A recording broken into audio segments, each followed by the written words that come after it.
E aí, Rafuco? Rafael Poeter. Poeter ou Poeter? Poeter. Tem outro nome, Rafaelito Barbacena. Isso era o apelido que tinham me dado na época que faziam bullying comigo. Aí eu apropriei. O meu pior bullying era Inácio Brócolis, Inácio Cabácio. É sempre sexual, né, cara? As piadas têm que ser todas desse nível. Mas Rafaelito Barbacena é ótimo. Na verdade não era apenas uma brincadeira, assim, não era, o bullying era outra sessão. E Rafuco também era uma brincadeira, também de pessoas que também me zoavam por outras maneiras, mas era um apelido. Eu também me apropriei. Tipo, piada interna? Tinha um maluco na escola que me chamava de Rafuco pra zoar que tava, sabe? Que tava tendo uma intimidade comigo e tal. Mas ele era legal. Mas legal, mas era o fortão da sala que pentelhava? Não, ele era legal mesmo, mas assim, enfim, todo mundo passava pelo bullying escroto do homofóbico, assim, isso é um fato. Ah, é? É. Você recebia bullying por ser gay? Sim, Ou você já se entendia gay? Sim. Isso, na escola a gente tá falando de que idade? Na verdade, o apelido Rafuco é de uns 15 anos de idade, mas que eu me entendo gay, eu acho que é 3, 4 anos de idade. Sério? Sério. Caralho. Também, eu sei porque eu mudei de escola e eu sei que eu me lembro de uma lembrança na escola antiga, então é a partir dos 3, 4 anos, mais ou menos.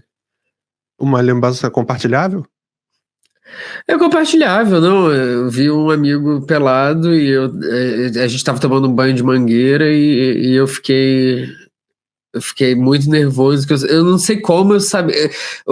A minha maior dúvida é como que eu sabia que aquilo era ruim. Porque eu me lembro de, na próxima vez, eu falar que eu não queria tomar banho de mangueira porque eu estava muito nervoso, assim. Sim. Eu não sabia como que aquilo era errado. Tipo, eu me lembro desse dilema, assim, sabe?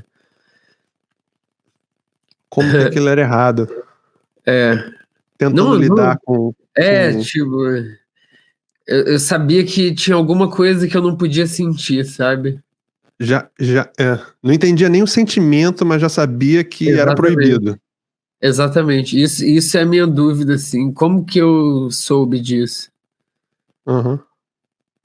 Nossa, é um insight fuderoso para 3 anos, cara. Ave Maria. Você lembra de conversar com alguém? Chegar e contar pra alguém? Não, jamais. Com 18 anos apenas. O resto, tipo, até os 18 anos foi um mundo paralelo que eu vivi. Com 18 anos... Com 18 anos foi a primeira vez que eu falei com alguém sobre ser gay. Sério? Com outra pessoa? Caralho. Eu queria começar, tinha feito um plano todo pra gente começar sobre... Você tá em Berlim, eu tô em Cambridge e queria abordar essa saída do país. E eu tinha feito um plano todo que era muito casado com sexualidade. Pra mim, quer dizer, inicialmente, minha desculpa para mim mesmo, eu resolvi vir à Inglaterra porque eu queria ver Blur e Radiohead ao vivo. E no começo dos anos 2000 isso era impossível. Porque eles simplesmente não iam pro Brasil, ou pra América do Sul.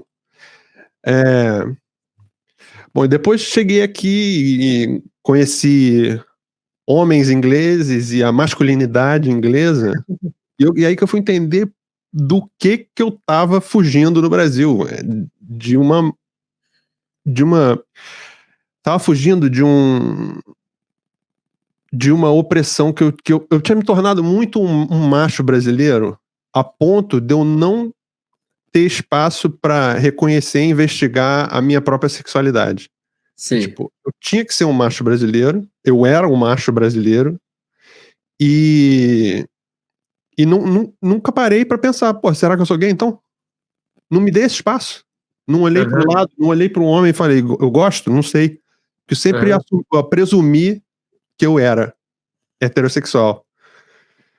E então passei um período dificílimo na Inglaterra, no meu primeiro ano de não saber. E eu lembro a primeira vez que eu enfiei o dedo no cu, foi na Inglaterra, aos 23 anos. E, cara, no banho, aos 23 anos de idade, enfiei o dedo no cu e falei, caralho, isso é bom, velho. Falei, pô, fudeu então, cara. Então eu sou gay. O macho brasileiro teve que lidar com o fato, com a possibilidade de ser gay. E é importante dizer que enfiar o dedo no cu não necessariamente significa... Não, vou chegar lá. Sim, sim. Você já tá presumindo coisas a meu respeito.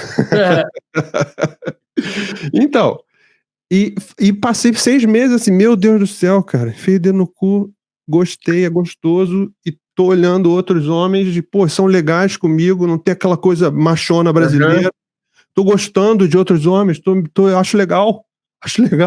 Passei 6 meses de inferno astral. Quando eu cheguei no Brasil, que eu falei, quando eu voltei pro Brasil depois de um ano, cheguei no Brasil e aí eu transei com a minha mulher como nunca antes. Isso tudo com a namorada, né? Porque falei, porra, não sou gay, mas eu entendi agora que eu tinha que passar por isso. E enfiar o dedo no cu e gostar não é coisa de homossexual. Entendeu? Tudo isso para dizer, sair do Brasil porque é um lugar de macho horripilante, cara. E opressor demais, né? É assustador. É uma cultura macho que, enfim, não é exclusividade do Brasil, existe no mundo inteiro, mas é muito louco como a gente identifica, ainda mais morando fora, é uma questão que, enfim, alguns países estão em estágios diferentes dessa questão de equidade de gêneros. Eu acho que é problemático em todo lugar, é na Alemanha, é na Inglaterra, é no Brasil, enfim. Mas quando você entra em contato com outras culturas também que tem a mesma dinâmica macho do Brasil, é sempre um retorno a essa infância, a esse... enfim, essa cultura que tá enraizada lá, né? Tipo, a gente lendo as notícias eu não sei mais como que isso é possível, porque o mundo já tá em outro lugar e segue, não sei. Mas como você disse, é muito enraizado, a ponto de... Tenho amigos do colégio e participo de grupos, ou participava de grupos de WhatsApp dos amigos do colégio, os amigos homens, né? Hétero. E, cara, o baixo nível é descomunal. É, tipo, compartilhamento de pornografia entre amigos. Eu não consigo entender ainda quem é que curte compartilhar a fantasia sexual do amigo sem se dar conta de você estar se envolvendo sexualmente com a pessoa, de certa forma. Sim, exatamente. Isso é muito bizarro, cara. Vamos compartilhar essa ideia de punheta aqui juntos? Mas não temos nada de homossexual. Bizarro, né, cara? É bizarro. Então, o que te levou... Não, diga. Não, fala. O que te levou a sair do Brasil, então? São muitas coisas. Uma delas é essa, assim, enquanto homem gay, foi ter uma liberdade maior de ser quem eu sou, de me expressar, de viver a vida que eu imagino para mim. Na verdade, essa minha revelação de infância, de saber que eu era gay, me levou a muito tempo fantasiar que eu sairia do Brasil por alguma época. Eu tinha muita vergonha. Eu lembro que até quando eu cheguei aos 18 anos, eu pensava muito nas pessoas do colégio. Eu pensava o que eles vão pensar quando descobrirem, até que alguém falou assim, olha, eles não estão pensando em você para tomar as decisões das vidas deles. Você não deveria estar pensando neles. E eu acho que foi um pouco... Acho que eu me perdi agora do que eu tava falando. Eles não estão pensando em você e Não, você exatamente. simplesmente precisa se desgarrar deles. É muito louco como você deixa de viver o que você quer pra... Enfim, não, lembrei. E eu fantasiava muito nesse tempo que eu ficava sozinho, sabendo que eu era gay, que eu ia um dia viver num lugar onde eu não precisaria ter vergonha das pessoas que eu conheço. Então, a minha fantasia era: eu vou para um lugar, por exemplo, a Alemanha, morar numa cidade pequena.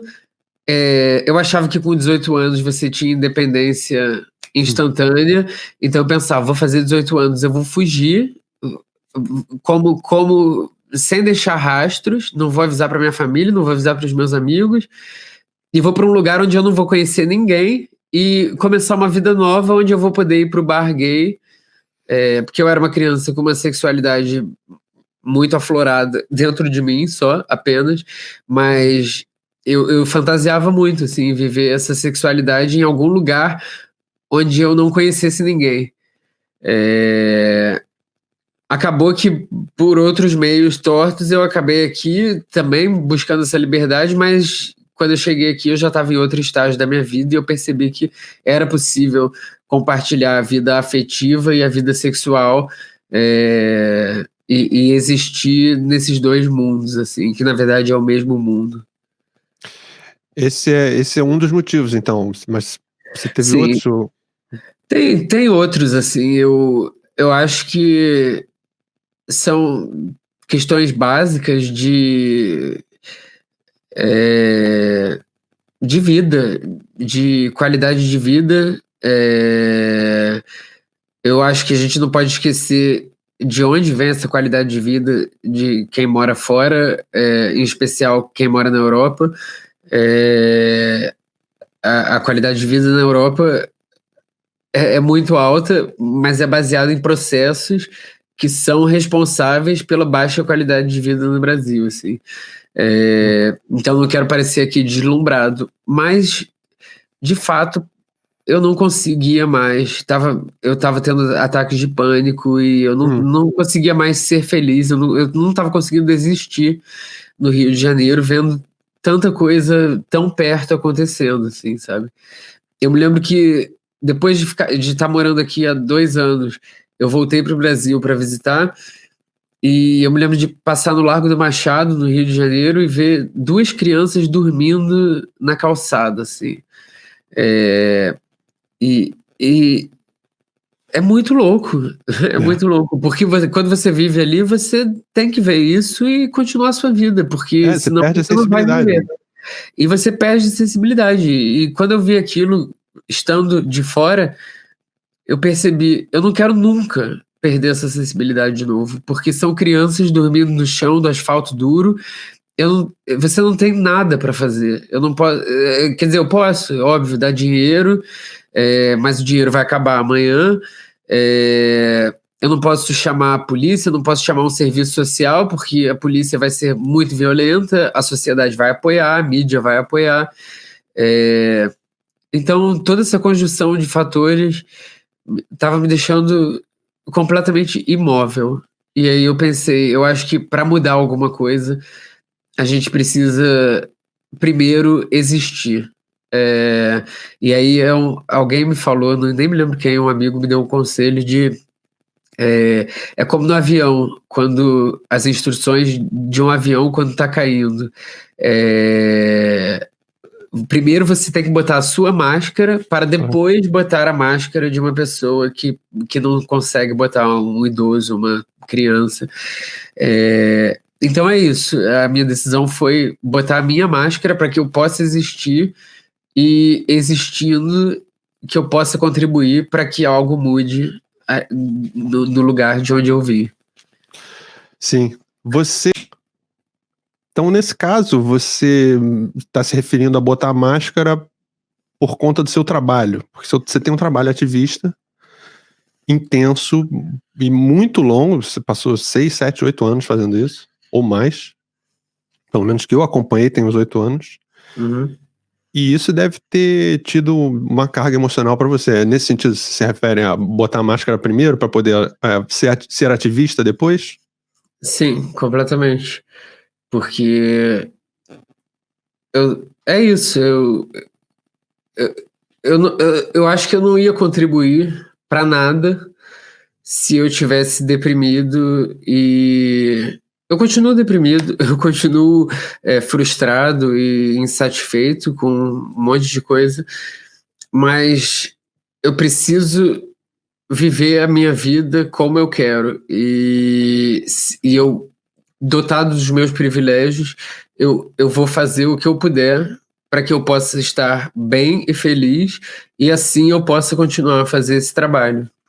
Porque senão não ia fazer sentido para mim. Eu faço outros trabalhos, mas o que me emociona, o que eu acho que é a minha função social é o meu trabalho de ativismo e sátira política. Então eu não queria deixar de fazer isso. E, em especial, quando você mora no Brasil, os problemas estão tão presentes na sua vida que não é uma opção não fazer algo. Enfim, eu cheguei num ponto muito baixo da minha depressão, que eu realmente decidi, não, eu em primeiro lugar, e depois eu tento fazer algo. Você, depois que saiu, se sentiu menos sensibilizado com os problemas brasileiros, em termos de não estar vivendo isso, de não estar ouvindo dos amigos no bar, de não estar inserido e não estar vendo a criança na rua quando você sai para andar? Eu acho que pelo contrário, na verdade eu estou muito mais sensibilizado. Primeiro porque eu sei, quando eu leio uma coisa, eu já sei o que é, porque eu tenho a experiência de 29 anos, ter vivido nesse lugar, e eu continuo em contato tanto com as notícias quanto com pessoas que moram lá, assim.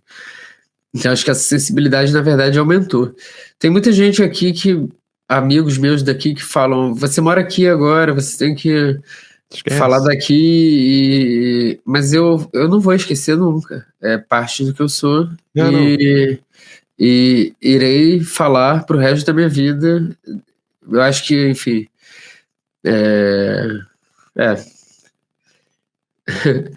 Eu tô quase metade da minha vida aqui e tô começando isso, um projeto totalmente focado no Brasil. Não tem como. Vai ser pra vida. E eu acho que aí, enfim, eu não quero que soe como um discurso como All Lives Matter, mas eu acho que no final das contas é todo mundo humano, então uma injustiça no Brasil será sempre uma injustiça para qualquer ser humano. E eu não acho que eu não acredito muito em nacionalidade, eu não acredito que você precisa ter uma cidadania X para poder falar do problema daquele país. Eu acho que a Arábia Saudita deveria permitir que mulheres dirigissem, e eu nunca pisei na Arábia Saudita, quiçá irei pisar um dia na minha vida, e não preciso de uma cidadania árabe para dizer que aquilo é uma injustiça, que aquilo é uma opressão. É a velha questão de quando a gente sai do Brasil, que o povo diz pra gente que tu não pode falar do Brasil não, cara. Você tá aí de mordomia na Europa, que história é essa? Eu acho que, de certo lado, poderia ser uma crítica válida, porque de fato é importante reconhecer os privilégios, mas ao mesmo tempo irei reclamar para sempre, enquanto eu tiver passaporte brasileiro, e ainda se esse for cassado, continuarei falando mais ainda. Claro, minha mãe tá aí, meus amigos tá aí, meu coração tá aí, não faz sentido não falar. Outro dia, a gente marcou de fazer essa conversa num outro dia, né? E não conseguiu fazer. E eu fiquei preocupado com você. Eu desmarquei a primeira vez, na verdade. porque fiquei muito cansado e tive um final de semana horrível. E depois você me pediu pra gente remarcar, porque parece que pintou o que você descreveu de uma Twitter Storm, que é um inferno no Twitter. E você disse que não estava bem. Eu fiquei preocupado. O que aconteceu? Cara, eu tuitei algo relacionado a gravatas, relacionando a gravata, fazendo uma associação ao falo. E, meu Deus do céu, eu saí do Twitter, eu tuitei inocentemente para Rosana Herman, que é uma pessoa incrível. Ela tinha falado algo de homens não querem usar máscara, mas usam gravata, que é inútil. E eu falei, porque a gravata, na verdade, é uma extensão do falo, e falei, enfim, de um significado simbólico da gravata, possível. E, meu Deus do céu, as pessoas piraram, homens e mulheres, que naturalmente mais homens, mas eu atingi, parecia que eu tava falando... Tocou na ferida. Eu toquei numa ferida muito grande, eu não sabia que as pessoas eram tão afeitas à gravata. E, na verdade... Por que isso é tão controverso? Não, também não. Falaram que eu estava problematizando. Falaram que eu estava problematizando demais. Mas assim, é muito louco, porque uma coisa é falar, pô, amigo, exagerou aí, vai embora. Mas assim, era muito xingamento. As pessoas. Teve um maluco que falou que eu era propagador de DST. Teve um outro que falou, você é maluco, tem que ir internado. E, enfim, eu sou muito simpático à luta antimanicomial, então me chamando de doente, de um monte de coisa. E isso me deixa muito desestabilizado, cara. Não por mim, porque eu tenho certeza do que eu sou, eu sei quem eu sou, e não é um tweet de uma pessoa, ou inclusive um robô, nem sei mais quem é quem, que vai me fazer me sentir mal. Mas eu fico fissurado em como é triste a vida de uma pessoa que faz isso. Assim, eu fico pensando... Porque, assim, eu não estava ali, enfim, fazendo uma merda tão enorme como, por exemplo, um Bolsonaro, sabe? Botando vidas em risco. Porque apenas falei uma parada que você pode concordar ou discordar, tem seu valor, e eu fico imaginando esse momento da transferência do cérebro pro dedo para digitar, sabe? Assim, uma coisa tipo, é tanta energia. E assim, e por que ser homofóbico, sabe? Estamos em 2020, você tá chamando um homossexual de propagador de DST, tipo... Uau. Assim, a internet virou esse espaço de desabafo de muita gente, que é um espaço mas que a pessoa a gravata. A gravata. Não, mas a pessoa entra naquele espaço e acha que tá sozinha. Ela não entende, não esquece que é um ser humano por trás daquele outro perfil. E tá sendo vista por um monte de outros avatares. Ou seja, entra nesse mundo totalmente virtual e se permite ser absolutamente rude. Como se fosse oferecer um alíviozinho para ela dentro do coração. E aí você entra no perfil de certas pessoas, não são todas assim. Você entra no perfil do cara e o cara tá com as fotos com o cachorro, e a família, e a criancinha. Legal com a família, toda bonitinha, todo mundo junto. Incrível, né, cara? É absurdo. Eu já me vi nessa situação. Geralmente o que eu faço a última vez que eu fiz foi no início desse ano. Entrei numa discussão sobre... Aqui em Berlim, estava em isolamento, lockdown e tal, e as pessoas começaram a se encontrar em parques, e estava tudo de boa, porque era permitido, assim, assado. Só que criaram um grupo no Facebook para organizar uma festa no parque. E tinha 1.000 pessoas. E eu fiquei assim, vocês só podem estar brincando, assim. As pessoas com quem... a cena da festa que eu frequento...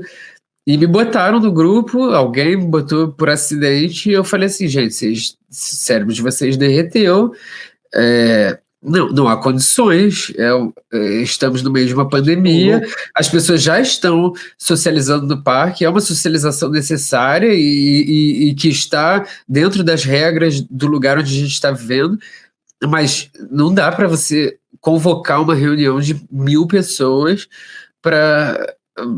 porque assim, todo mundo tá sentindo falta de uma boa festa, mas assim, não é a hora, né? E aí deu 5 minutos, já tinha uma galera lá me esculhambando, e aí eu me liguei que eu ia responder um comentário, e aí eu me liguei, cara, eu tô aqui assim, eu falei, não sou essa pessoa, deletei, e graças a Deus ninguém tirou print, não aconteceu nada e tá tudo bem. Aqui também rolou, tem uma festa que eu frequento, chama Warm Up, que é uma festa ilegal, mas é totalmente estabelecida há 5, 6 anos. Mas é um povo também um pouco mais jovem, eu acho. Acho que tem um povo de mais de 25 anos e tal. Não tem um pouco menos de maturidade que eu, talvez, em certas áreas. Aqui tinha de todas as idades. E também uma segurança biológica de que se eu pegar esse vírus... tá tranquilo. Mas é absurdo, né? Porque não é só você que pega. E ao mesmo tempo, várias pessoas estão restringindo várias coisas que elas querem fazer na vida, porque você é o ser especial que não pode ter uma restrição de uma festa. E assim, do alto do privilégio, porque a Alemanha, Berlim, nunca teve lockdown completo, sempre teve possibilidades, as pessoas podiam se encontrar no parque em grupos limitados. Amigo, encontra o seu grupo, tá tudo bem, sabe? Faz uma festa de 6 em casa. Exatamente. Agora não pode nada, não pode nem encontrar ninguém de outra casa. Em que ponto vocês estão agora? Chamam de lockdown light, apenas para não chamar de lockdown, porque aqui se chamar de lockdown acho que vem abaixo. Os números estão subindo muito, inclusive agora em Berlim estão muito altos, mas eu acho que isso é reflexo de 2 semanas atrás que as coisas já estavam bem abertas e tal, e 2 semanas atrás entrou nesse lockdown light. Também acho que é uma forma do governo não assumir certas responsabilidades, como, por exemplo, as crianças não deveriam estar indo para a escola se os números estão subindo tão rapidamente. Mas para isso você precisa dar um suporte para as famílias. Claro, questão econômica. E eu acho que essa nomenclatura de lockdown light também é um pouco para se abster de certas... Tem várias incongruências aqui. E... Enfim, como eu tenho pago... Por exemplo, mandar a criança para a escola e fechar. Por exemplo, restaurante, café, nada está funcionando.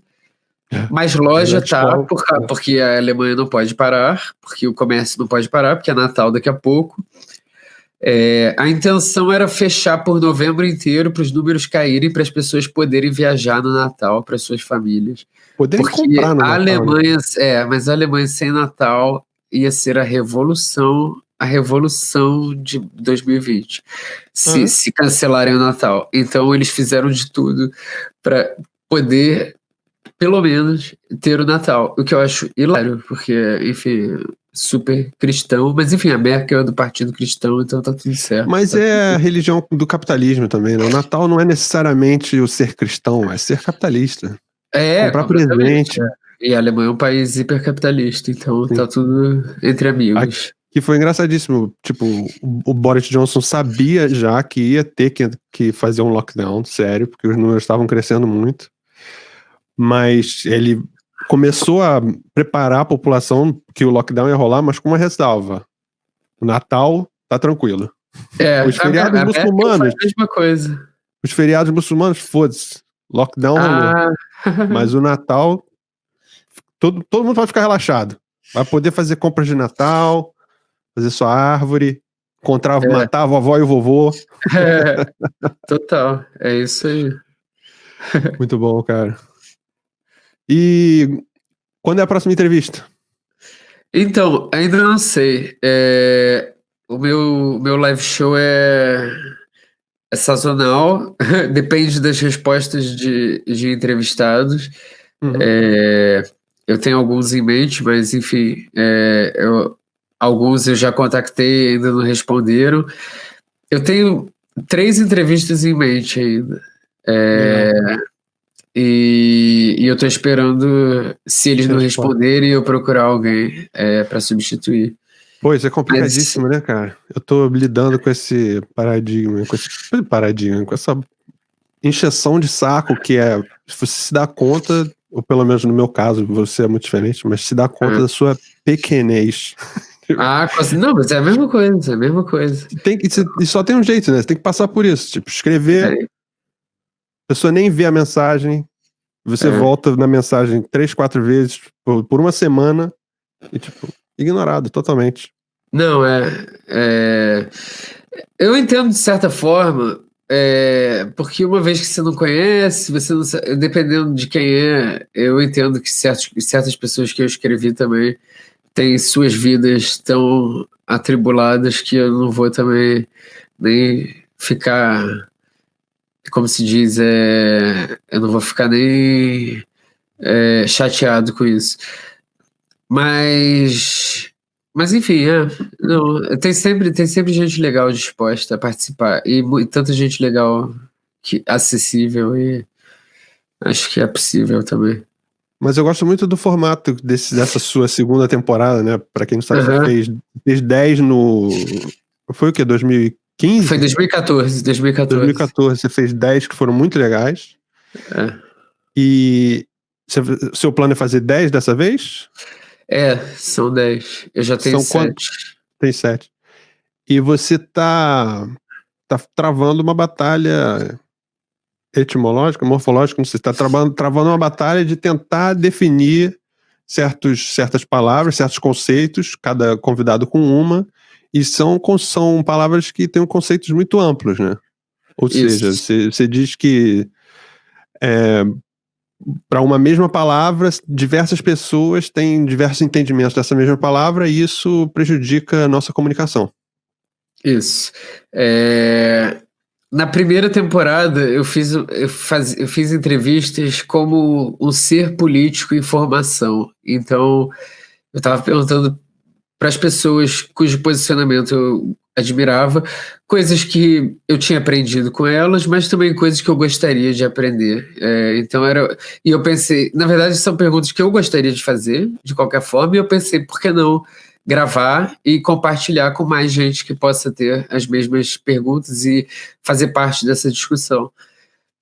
Só que agora eu sinto que a gente chegou no momento em que a discussão tá tão absurda que a gente precisa redefinir conceitos básicos, sabe? Como é que a gente pode falar um grupo pró-vida, um grupo que é contra o aborto? Quer dizer, com o número absurdo de mulheres morrendo fazendo aborto ilegal no Brasil, como é que esse grupo pode se proclamar pró-vida? Que vida é essa, né? Que eles estão defendendo? E aí surgiu essa ideia de fazer esse talk show, esse live show, perguntando, tentando fazer com que eu e os convidados entremos em um consenso temporário sobre o significado de uma palavra. E, na verdade, é uma piração, assim, que a ideia é que mais pessoas façam isso, que seja numa mesa de bar e tal, porque talvez seja a hora de falar: Bolsonaro não é pró-vida, é pró-morte. Os apoiadores de Bolsonaro falam: não, queremos a morte, é isso aí. Mas a gente tem que pelo menos falar a mesma língua, sabe? Que eu acho que nem isso mais a gente está falando. E aí eu entrei nessa de fazer por palavras, assim. Mas isso é mais um exercício, é claro que você não pretende redefinir as palavras para todo mundo usar o mesmo conceito de certas palavras. Não. Exatamente.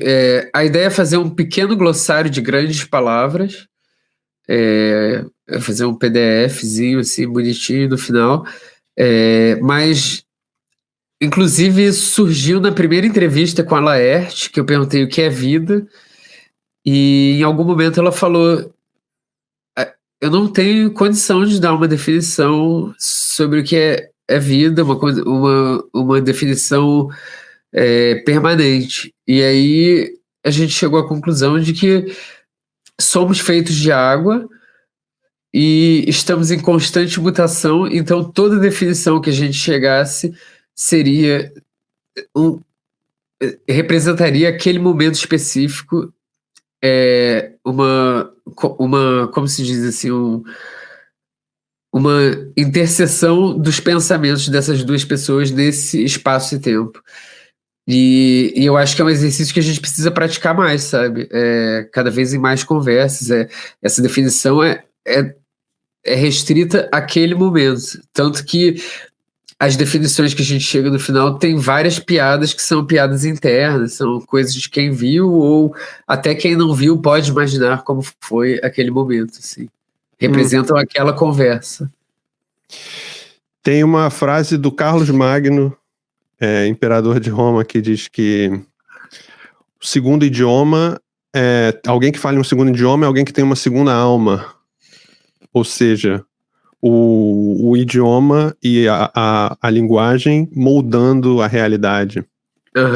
Em oposição, Shakespeare diz que, independente do nome da rosa, ela sempre vai ter esse cheiro doce, etc. Que seria o contrário, talvez. Tipo, o idioma não influencia a realidade. Você acha em que... Eu acho que influencia demais. Influencia demais, assim. Essas questões que muita gente trata como supérfluas, como chamar de todos, todas ou todes, acho que é complicado, não é simples, a gente está procurando soluções, mas a língua, tal qual nós, é viva e ela evolui, e que bom que ela evolui, sabe? Vê o exemplo do português. O português do Brasil evoluiu em contato com línguas indígenas, com línguas como italiano, francês, inglês, com línguas africanas, enfim, com todas as línguas que existiram no Brasil influenciaram e levaram o português do Brasil além do português de Portugal, sendo hoje uma língua, quase que uma língua própria. Ainda se chama português, é a mesma coisa, mas ao mesmo tempo tem tanta diferença, e eu acho lindo que a língua evolua, sabe? Se a gente evolui, a nossa linguagem deve evoluir. E tem muita gente purista da língua que, se você apertar um pouquinho mais, você vai ver que o conservadorismo da linguagem é apenas a fachada para o conservadorismo da porra toda. Eu diria que é a mesma coisa. É a mesma coisa. Porque agora não posso mais chamar meu amigo de viado. Não pode. A não ser que você queira. Acho que sim. Não pode, mas vai tomar uma bufetada. Não é que não pode. Pode, mas agora que eu tenho voz como homossexual, eu vou chamar a sua atenção de que está sendo homofóbico. E assim, pode chamar 1000 vezes. Eu vou te chamar de homofóbico 1000 vezes. E você... no fundo, ele não quer que o gay tenha voz. No fundo, ele não quer que o gay seja ouvido. Não, o que ele está dizendo eu vou dizer, mas você não pode reclamar. Exatamente. O direito dele é... E aí, eu acho que, enfim... Eu sou super a favor da língua mudar, e eu acho que a língua importa pra caramba. Eu mesmo, por exemplo... Se hoje eu sou chamado de viado, eu acho ótimo, porque é o que eu sou mesmo, eu sou viado. Mas isso por muito tempo, essa palavra me incomodou e me fez ser menos do que eu era, por ser designado com essa palavra. Uma dessas transformações recentes que eu tive, eu estava falando sobre Brasil e escravidão, E falei alguma coisa sobre... Falei em algum momento escravo, até que alguém me chamou a atenção de que a linguagem correta seria pessoas escravizadas. Isso em alemão, né? Mas faz o mesmo sentido em português. Porque quando você fala escravo, cria-se um personagem do escravo como se ele fosse real. Óbvio, a escravidão foi real, mas o escravo nunca existiu. O que existiram foram pessoas escravizadas. Porque escravo é uma entidade que não existe. Não existe. Ele não estaria ali sem a escravidão. Existiam sempre pessoas. E quando você fala em escravo, fica mais longe. Então eu acho importante hoje, sempre que eu vou falar sobre algum período onde havia escravidão, de eu falar pessoas escravizadas, é importante para que as pessoas... Porque a gente está vivendo num mundo em que tem gente que acha que é normal a escravidão, sabe? O próprio presidente do Brasil, semana passada, falou que fazendeiro que tem trabalho escravo na fazenda não deve perder a fazenda. Então, a escravidão é normalizada através... tanto a escravidão quanto a homofobia, quanto a misoginia e tudo mais, são naturalizados também pela linguagem, pelas piadas, e eu acho que sim, faz uma diferença. No caso da rosa, sim, a rosa sempre terá o cheiro da rosa, mas... Falou merda, caso... Shakespeare. No caso da rosa, talvez ele tenha razão. Só da rosa. Quem sou eu para discordar de Shakespeare? Depois de discordar por 3 minutos, aí você tem que ver. Mas a questão do todas, todos e todes, eu tenho muita dificuldade, porque inicialmente pra mim é tipo, porra, que saco, que chato, que difícil, tem que pensar, tem que fazer esse esforço. É difícil, cara. É difícil, mas imagina pra quem nunca teve uma palavra pra designar o que ele é. Também foi difícil. Claro, exato. A gente precisa dividir essas dificuldades, né? Mas eu entendo, às vezes pode haver erros também. Não estou falando que que está totalmente certo. Talvez a gente precise, então, de uma terceira alternativa. Mas eu acho legal que a gente esteja brincando e buscando soluções. Claro, não, eu digo isso porque reestruturar isso na sua própria cabeça é muito difícil, mas esse é o movimento ativo de desfazer, de desconstruir esses preconceitos e transformar a sua forma de ver o mundo mesmo. Alterar a sua linguagem é transformar a sua forma de ver o mundo. Totalmente. Ou seja, é difícil, dói, mas faz sentido. Dói, mas tem gente que já tá doendo há muito tempo. A dor precisa ser dividida. Sim, exato. Tem que fazer. Você fala alemão? Falo. Com sotaque, mas falo. Não, talvez antes de entrar no alemão... Não, tudo bem. Com sotaque, mas você fala alemão. Você tem amizades em alemão, trabalha em alemão, você vive sua vida em alemão. Você se considera se vê como... Você acha que você adquiriu uma personalidade diferente? Que você adquire uma personalidade diferente quando você tá falando alemão? Totalmente. Como é que o Rafael alemão é diferente do Rafael brasileiro? Ele é mais educado porque em alemão eu penso um pouco mais do que em português para falar, então eu ouço muito mais, eu não interrompo tanto em alemão, porque eu fico ouvindo e até eu pensar o que eu vou falar tem um tempo a mais, e ele não é tão astuto quanto em português, porque eu já vi amigos meus alemães me viram pela primeira vez, depois de anos me conhecendo, em uma roda de brasileiros, e eles olharam para mim e falaram assim, quem é você? Porque em português eu sou tipo... eu interrompo o tempo inteiro e tal, e em alemão eu acho que eu sou mais retraído, assim. Mas...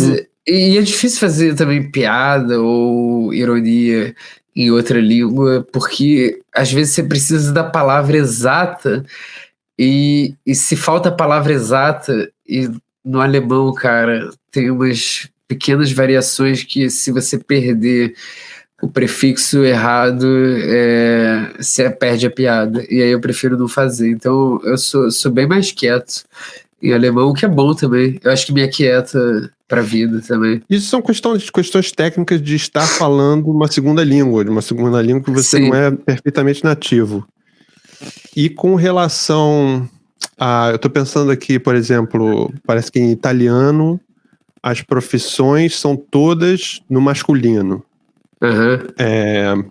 Outra que eu ouvi é o sol, em alemão, é feminino. É uma mulher. E a lua é um homem. E a lua é masculina. A morte é masculina. É o morte em alemão. Ou seja, muito louco. Isso muda completamente. Você vê o sol e a lua diferente em alemão? Ou pelo menos quando você lê a respeito do sol e da lua, um alemão nativo te contando sobre o sol e a lua, você vê características. Não, o sol pra mim será sempre o sol. É estranho, mas eu não consigo ver o sol como uma mulher e a lua como um homem. É a rainha sol, né? Em alemão. Não, é o rei sol e a rainha lua. A lua, gente, é a lua.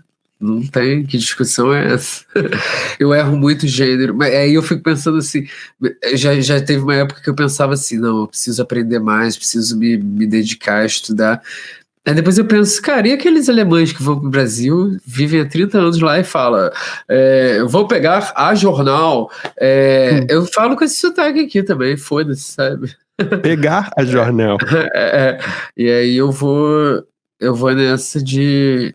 Eu falo o gênero que me vem à mente. No final das contas, não tinha que ter gênero, porra nenhuma, todo mundo neutro, tudo igual, que nem inglês. Cara, eu acho que contar a história é talvez dos maiores poderes do ser humano. Eu pelo menos acho que seja o maior poder do ser humano. A gente cria cultura, passa conhecimento de geração em geração, a gente influencia o comportamento de outras pessoas e, principalmente, ser um bom contador de história é criar uma história de vida bonita, uma história de vida interessante, uma história de vida criativa, viver uma vida bonita. Então, contar história é muito parte da vida. Você se considera um contador de histórias? Sim, definitivamente.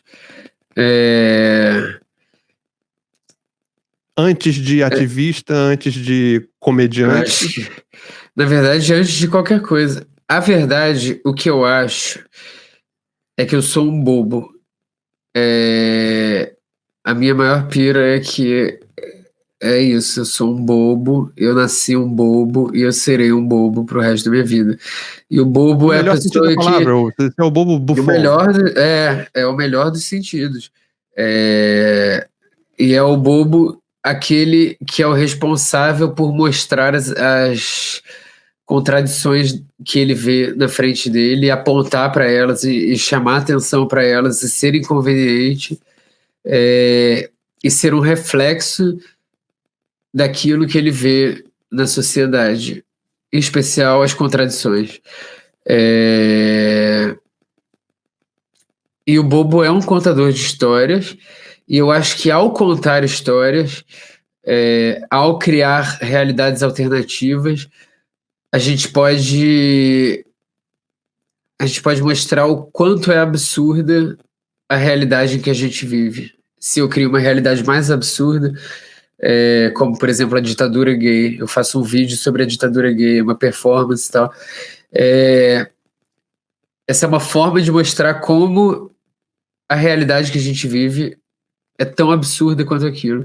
É um pouco a lógica também do Augusto Boal, do Teatro do Oprimido, que é exatamente empoderar as pessoas através mostrar que a vida é um teatro.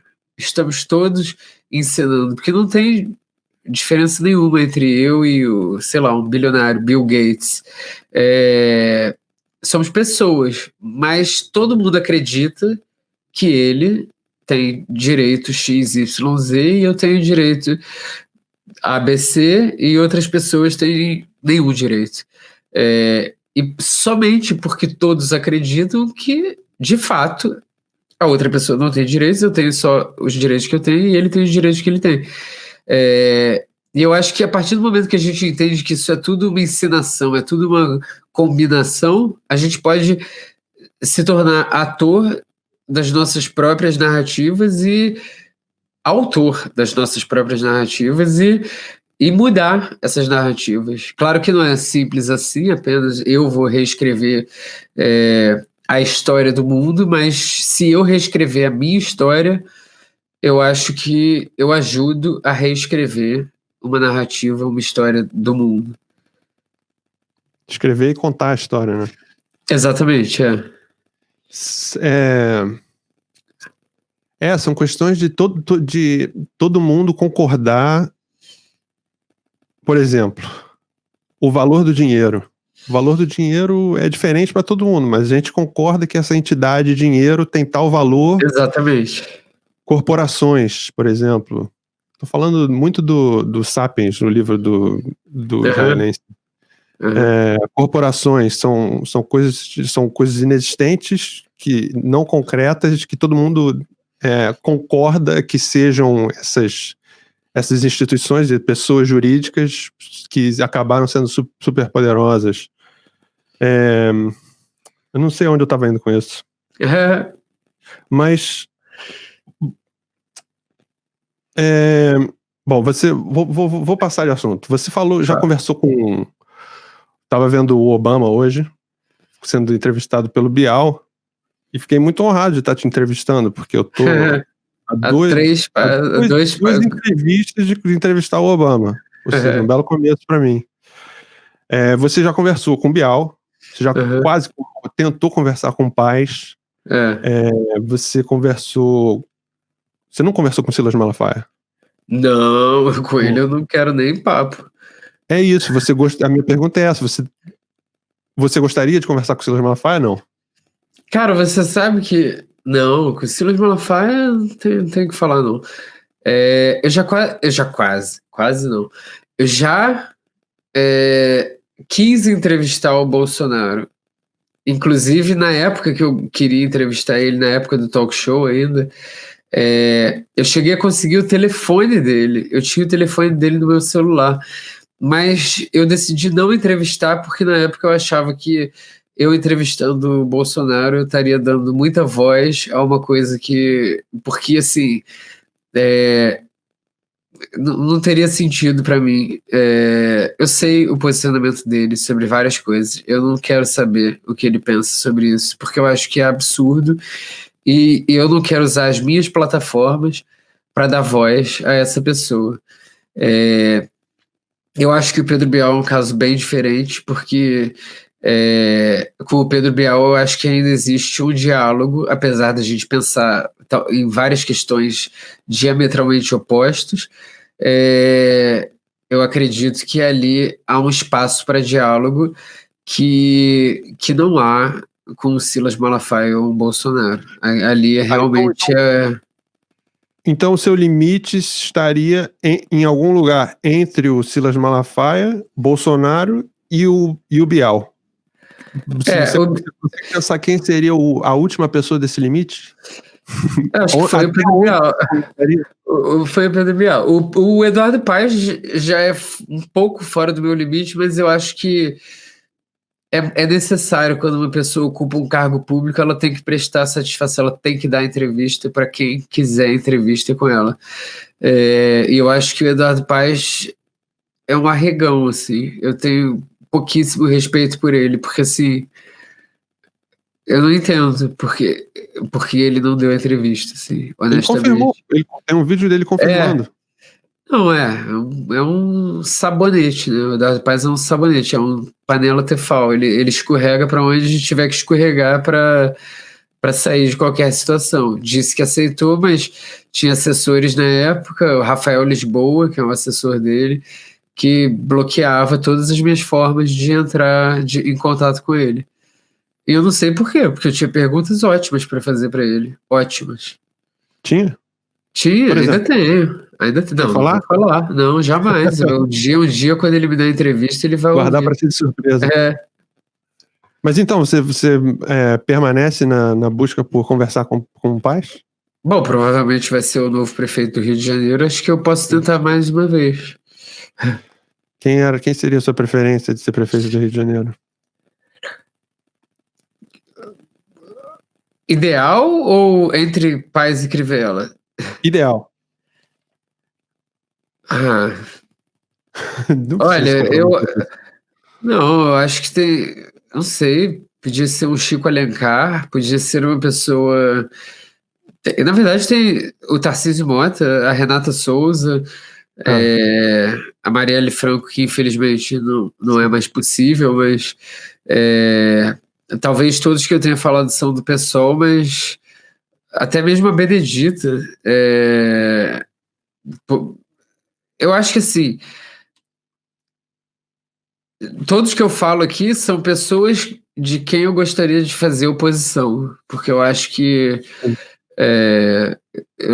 eu acho que eu sou mais do lado que eu sou contrário à existência de cargos executivos,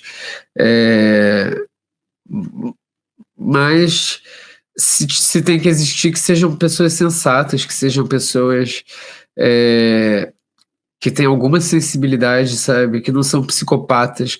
E entre Marcelo Crivella e Eduardo Paes, honestamente, minha gente, vocês estão escolhendo entre um psicopata que vai te matar com uma faca e outro que vai te matar com uma espada.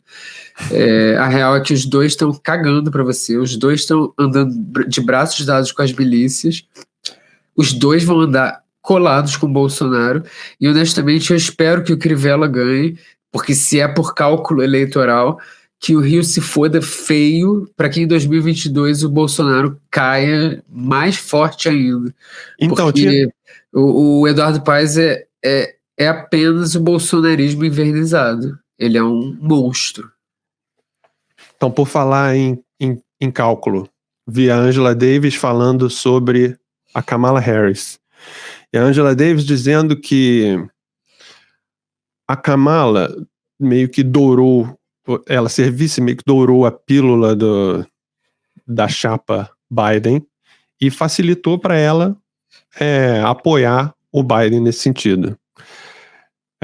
Apesar da Kamala ter várias questões de não ter se oposto à pena de morte, de ter diversos problemas como promotora, mas a Angela diz que, por ser feminista, ela tem o hábito de lidar no campo das contradições e de fazer triangulações e cálculos políticos para fazer a pauta dela prosseguir.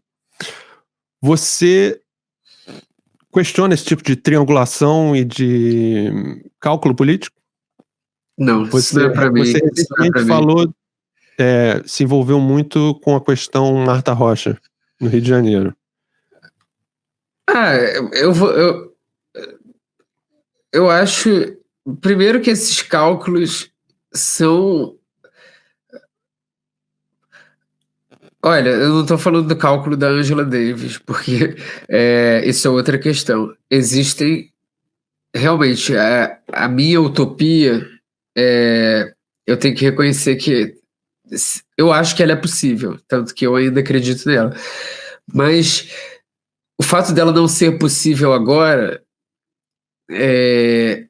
não pode me deixar alheio à realidade, que certas mudanças precisam acontecer agora. Então eu posso achar que a anarquia é o melhor sistema para a gente viver, mas eu não posso ignorar que enquanto houver presidente, enquanto houver governador, enquanto houver prefeito, vai haver polícia militar matando, vai haver guarda municipal batendo. Então não dá para falar que é tudo igual, porque não é. Porque existem diferenças, mas eu acho que o meu papel, enquanto bobo, vai ser atacar todos os lados.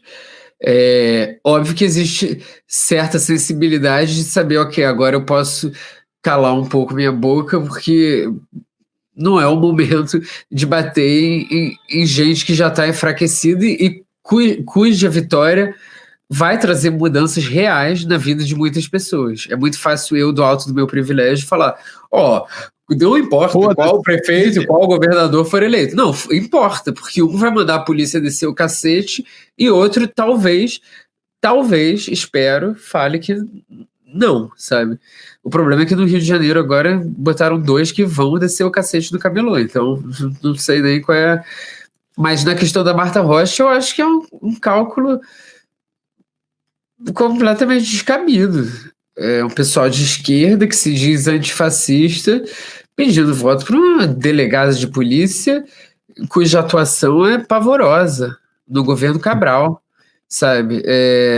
E assim, uma coisa seria Marta Rocha contra Crivella no segundo turno, é outro papo. Agora, no primeiro turno, com todas as opções, se me falar para fazer cálculo eleitoral baseado em pesquisa eleitoral, das duas, uma, ou essa pessoa que está falando isso é uma idiota, ou ela considera que eu sou um idiota. E eu não sou um idiota. Então, até porque o cálculo político é totalmente surreal, no sentido de que se combinar com todo mundo, com 100% dos eleitores de Benedita, para que 100% dos eleitores de Benedita votem em Marta Rocha, eles vão aceitar? Todos os eleitores da Benedita engoliriam a pílula de Marta Rocha? Ninguém quer a Benedita porque quer a Benedita? Ou seja, não faz sentido nenhum. Exatamente. E cálculo eleitoral tem que ser feito em cima, então alguém desiste da candidatura. Mas aí você vê que o interesse não é numa boa administração, o interesse não é no bem-estar do carioca, o interesse é em quem vai ter o poder, quem vai ter o dinheiro. E aí não vai me pedir pra ficar calado e não zoar. Eu vou zoar a porra toda, sabe? Você é o bobo, bom. né?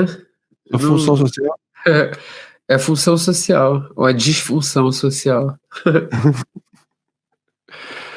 Ai, cara. Foi muito bom conversar com você. Pô, muito bom conversar com você.